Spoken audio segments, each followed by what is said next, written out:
If I could be a hybrid species, here's what I would be. A creature who's one half hyena and one half me. And should I be called to testify upon my own behalf, I'd take the stand and be sworn in, then laugh and laugh and laugh.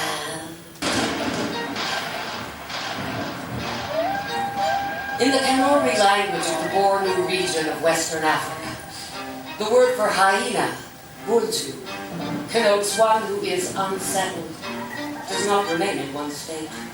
An individual who vacillates between strength and weakness. Hyena are even able to shift between sexes, as well as from human to hyena form. The verb bultongen, signifying I transform myself into a hyena. There's said to be an entire town or two who can do it. A formidable ability considering hyena notoriety both proverbially as well as in popular mythology. The public image of hyena is generally not very pretty, because neither, according to many, is the hyena, with its tragic mouth and downsloped eyes, ursine lumbering and slobbering like a zombie Saint Bernard, mournful looking as the mug of Goya's crows. But according to a proverb of the Hausa tribe, every fault is laid at the door of the hyena, though it does not steal a bake of cloth.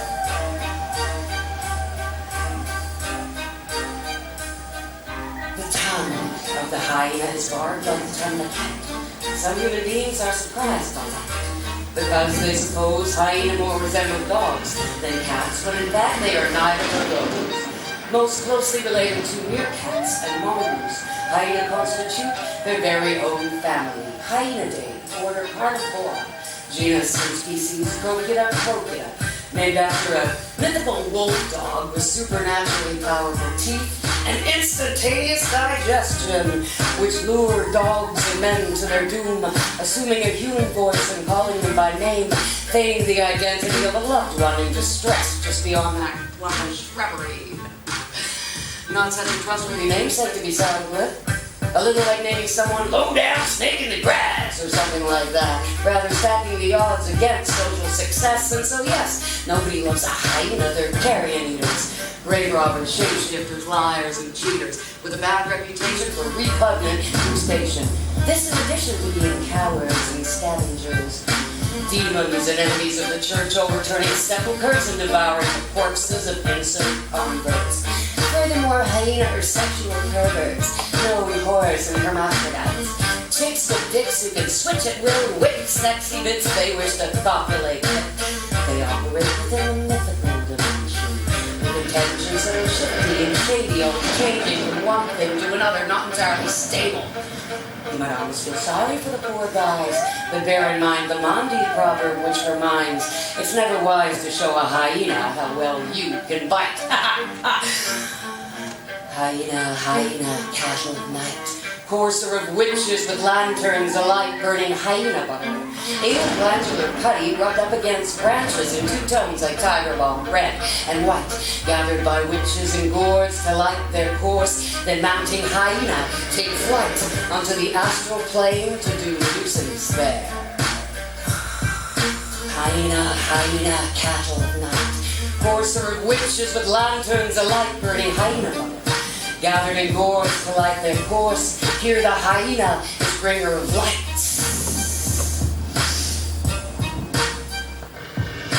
With eyes open wide and a fine set of canines, hyena cubs come into the world via the so-called pseudo-penis of their mothers. In fact, an elongated clitoris of identical dimension to the male apparatus, making labor a particularly arduous process, but still downright impressive and not well understood, while the females are packing in the hyena system. Then there's that laugh versus that maniacal cackle that screws with eustachian tubes, haunting the hearer ad nauseum like some kind of voodoo tinnitus. Now a crying baby, then suddenly a crazy lady. Really makes you wonder what hyena finds so funny. Unless that laugh is a call to bear witness to some shift in emphasis from general culpability to a thorough analysis of, or maybe you've been lied to by the same set of standards that has tried to define you. From symbol of depravity to source of light and clarity, what hyena best exemplified is that which can be quantified. Like natural science before Wallace and Darwin, a curiosity cabinet resisting easy definition. If I could be a hybrid species, here's what I'd be. A creature who's half hyena and half me. And when I'm called to testify upon my own behalf, I'll take the stand and be sworn in and laugh and laugh and laugh. Meanwhile, the profile emerges of hyena and scavenger, despite that they're equally talented hunters. Indeed, it may be lions who the lion's share of scavenging. If we tally who steals who's killed most frequently, the lions have a better public image, shall we say. And so, as explained in a proverb of Swahili, the leavings of the lion are welcome to the hyena. So the truth is, hyena are just better eaters. Seriously, they're marvels of digestive efficiency. Hyena feces is as white as chalk and dry as rye Vita. I've seen it. You could probably draw a hopscotch on the sidewalk with that shit. Enzymes in their digestive tracts can extract blood from a stone. Tooth and jaw designed to grind bone. Not a narrow like a marrow left unscoured. Nothing going to waste. It kind of brings back happy memories of your anarchist squatter days in East Vancouver in the late 80s. Scavenger was never a bad word, it was what you aspired to be. Riding into dumpsters in the parking lot behind Safeway. They could pretty well feed all 38 squatters and what the supermarket chucks out every day. And can it really be stealing if the lions already abandoned it and walked away? And when Safeway started putting padlocks on the dumpsters, wasn't that pretty much sour grapes? So you went similarly out of your way to subsist on the waste of society because you didn't want to pay for what it pandered. And in 6 abandoned houses, the squatters took up residence, hooked up phone and power just like regular citizens, and petitioned the city to save those perfectly livable bungalows from demolition, instead of throwing up still more fancy condos for which not a soul in the whole neighborhood had the dough. The point wasn't solely to draw attention to the plight of the homeless.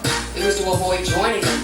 But when Great Aunt Enid saw squatters on the evening news, she refused to accept that any relation of hers could fall in with people like those, long hairs, political radicals, unwed mothers. Couldn't they settle into proper jobs instead of climbing up the steps of City Hall?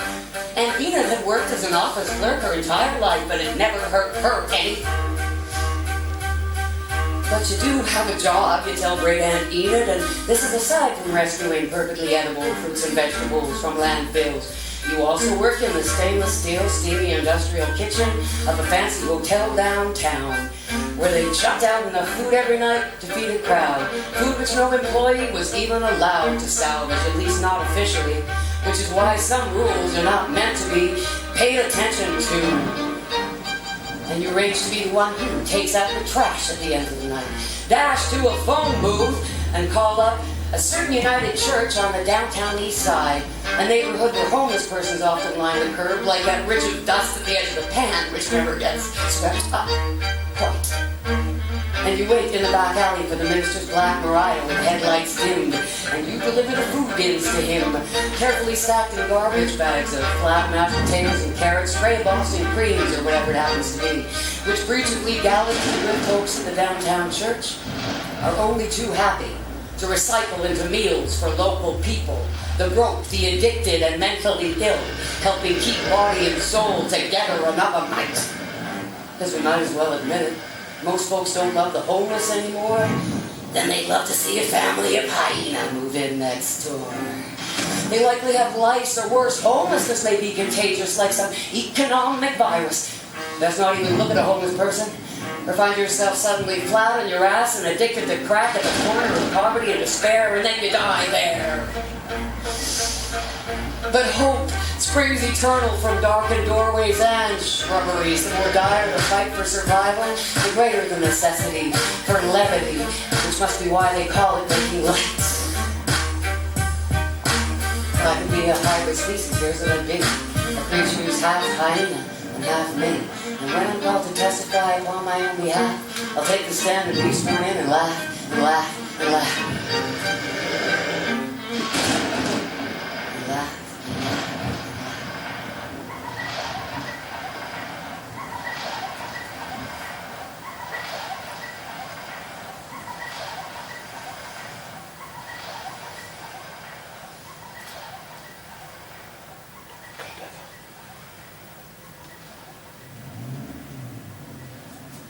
This hope lost lady, pride abandoned ye by the side of the road, lioness dying alone. This hope lost lady, pride abandoned ye by the side of the road, lioness dying alone. On your face still traces of predator grace, never losing your feline refine, even as flies encircle your crown like vultures. They pluck out even the eyes of the blind. But I too am a scavenger here, gathering scraps of this ravishing culture until my eyes are filled. Spill over and still can't believe what I'm seeing. A dying lioness. No surprise I've never seen one, but neither do I wish to be the very last thing she sees. We've slowed the rented go, windows roll down, letting russet dust settle equally on all of us. 2 Canadian aliens, 1 South African lioness. We don't choke the engine though, now it's growling at the tattered cat, and it doesn't feel right, listening to the life rattle out of her like a gate chain locking out the night.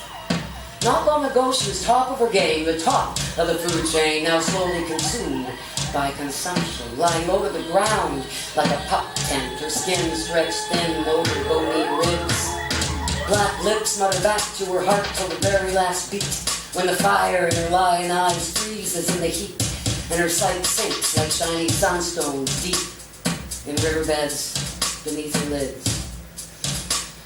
The arid air throws dust over my vision, and I swear I see her leaping at the sun where long ago she must have come from. But none so young deserve this, to wither of illness, invisible nemesis, crippling dignity. She may be a mother with youngsters to feed, like any other hunter gathering food for her brood of hungry cubs. But who taught her to let the local pride of lions know that the flesh of those Cape buffalo contains a fatal dose of bovine tuberculosis, and that this tenacious germ had recently learned how to leap to her species easily? So you see, it seems our lion queen is being eaten by something she ate. There may be no greater tragedy, but in the state of nature, its consumer beware. Even on the savannah, it's a jungle out there. Did she feed poison killed to her children as well?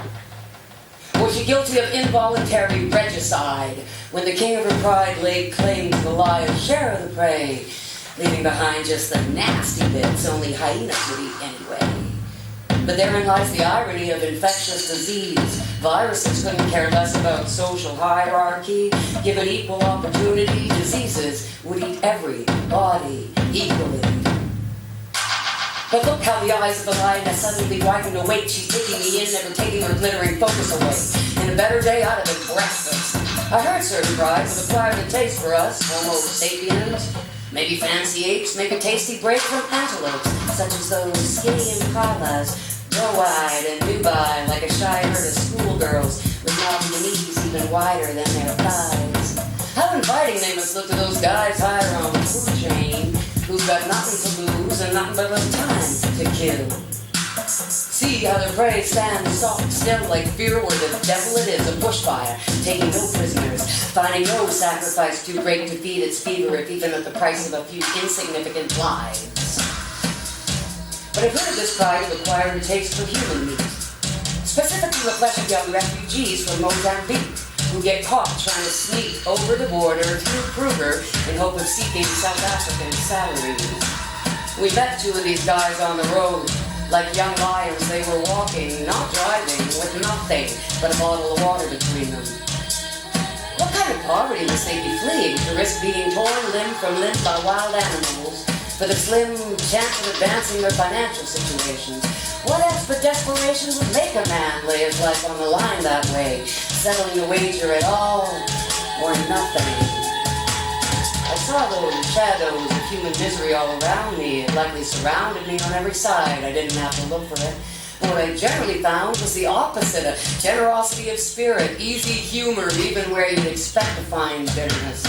Maybe I was blessed in this, but the question I kept asking is, can it be true the most important thing to do is to somehow die while alive?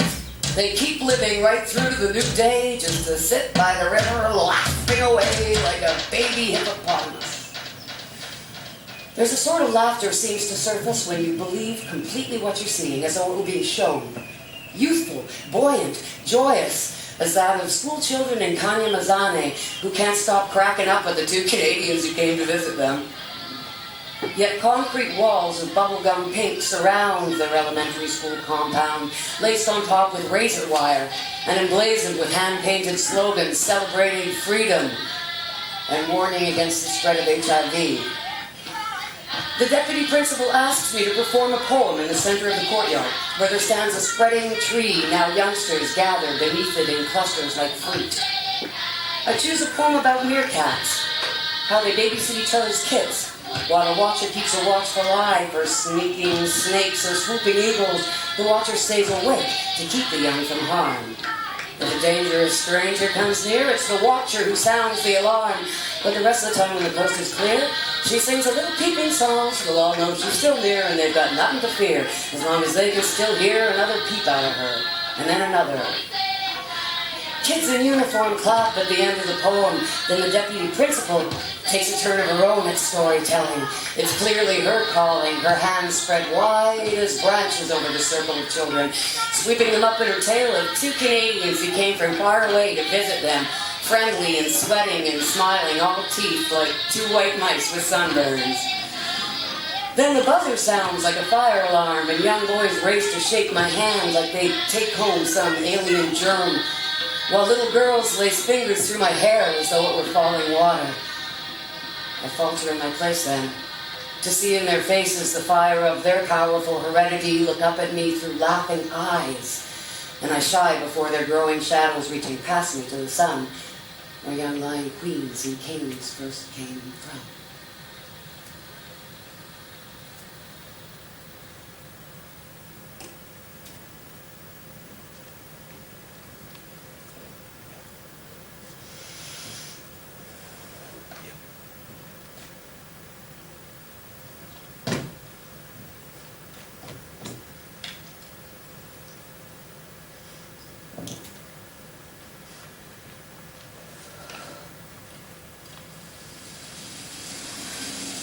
Hurry from an antelope and try to tell your analyst a rational explanation for your nervousness. Listen, no impala is stupid, huh? We may look that way because of the staring and chewing. Staring and chewing. But listening intently is what we're really doing. We have no choice. We know the stats. We're the primary diet of various big cats, painted dogs, and spotted hyenas. Essential ingredients in nature's great opus, but unfortunately for us, it's a cookbook. Look, it's no coincidence there's over 100,000 of us impalas here in Kruger Park, but only like 1,600 lions. All too delighted to invite us to dine. Hey, here's some room with humor for you. How do you get 100 impala to leave your house party, huh? Just drop everything and listen. When I was young, I used to wait for everyone to suddenly start running all at once in the same direction at a frantic pace. Except for that one dude. Too old, too young, too sick, or too stunned, stupid to move, even when pheromonally warned to by the whole group. But the poor dude, his last words were, "Where's everyone running to?" Oh, dang, I'm screwed. Then those dreadful guttural voices of predator crushing esophagus. When the rest of us finally reach safety, maybe we try to comfort each other. Well, you know, Joe, that old branch of the family shrub is so slow, it's a wonder they didn't all die out eons ago. For an antelope, the age of innocence is short. But what can you do? You gotta know. If you're not trying to eat anybody, most likely somebody's trying to eat you. They say we all drink from the same pool, but no antelope takes lingering cat naps in the mid-afternoon unless he's a damn fool. We're at the bottom of the pyramid, so our numbers need be myriad. We lack the luxury to lounge around belly aching over how they misspelled our names on the menu. We got more important things to do than ruminate over the meaninglessness of existence with you. Leave the philosophizing to the predators who do love to have something amusing to muse upon while they know all about digesting.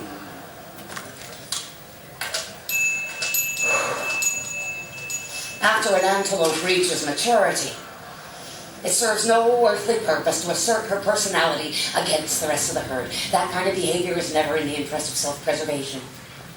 When you're a prey animal, you need to blend in with the herd, not be seen and not be heard, because it could be any of us at any time. It's pretty random, really.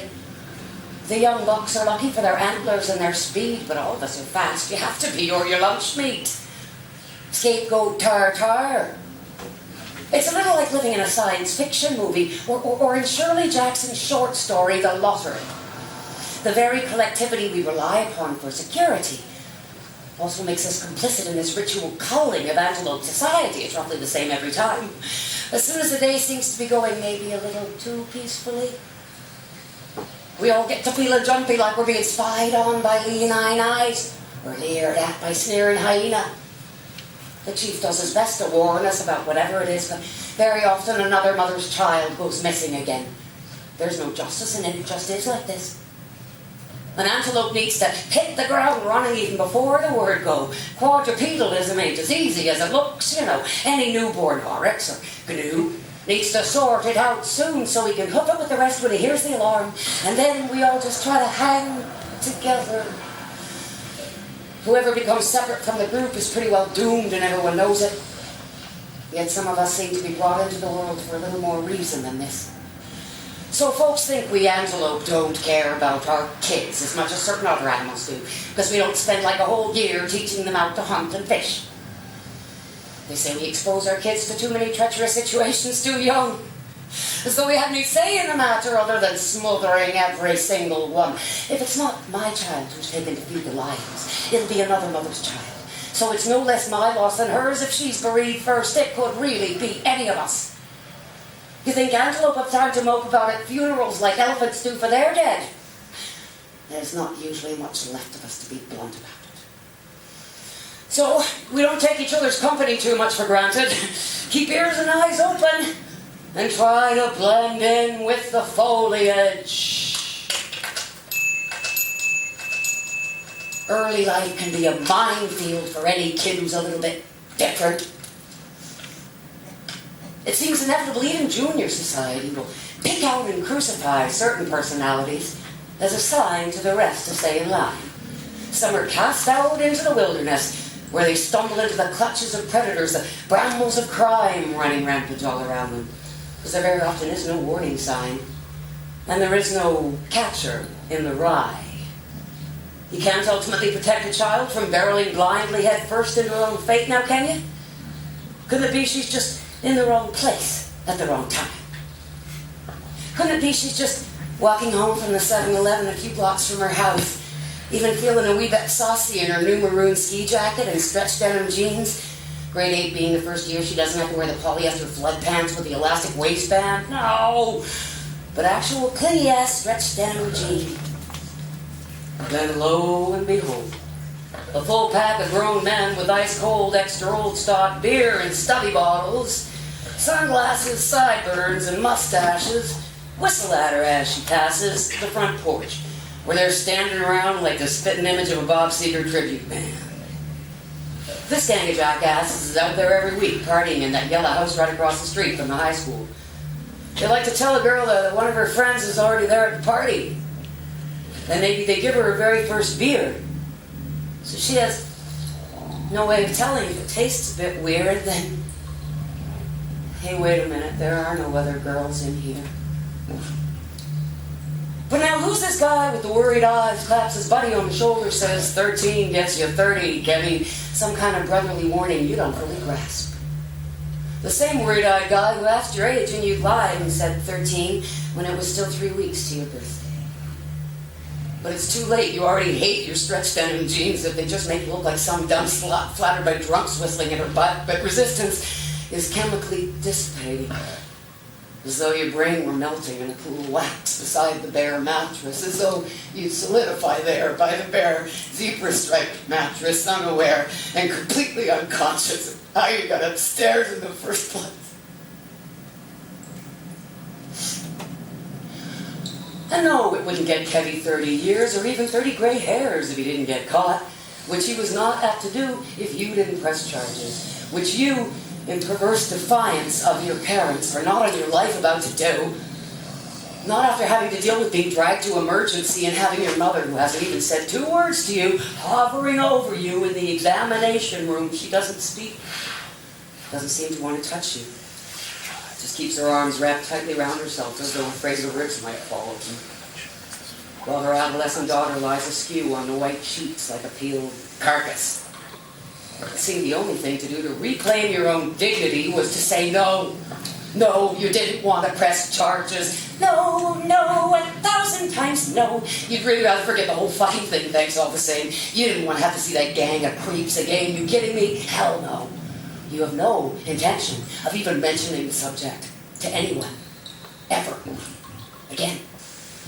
But then, 2 days later, find yourself wandering back to the same yellow house as one returns to the scene of a crime to find it gutted. Gutted. No blaring silver bullet band, no puffy vinyl furniture seen through the picture window. They probably left that stinky bare mattress right there on the upstairs floor, though no one would bother saying something like that. Then suddenly a man speaks and scares you half out of your wits. But when you turn around, it's only the elderly owner of the building asking if you knew the guys who lived there. No. You don't know them at all. Why does he want to know? Well, because they just took off and left overnight without telling a soul where they were going, he says. Every last one of those young men took off out of here like they thought someone was chasing them. Like they thought someone was chasing them, you heard the man say, as though you were the predator and they were the prey.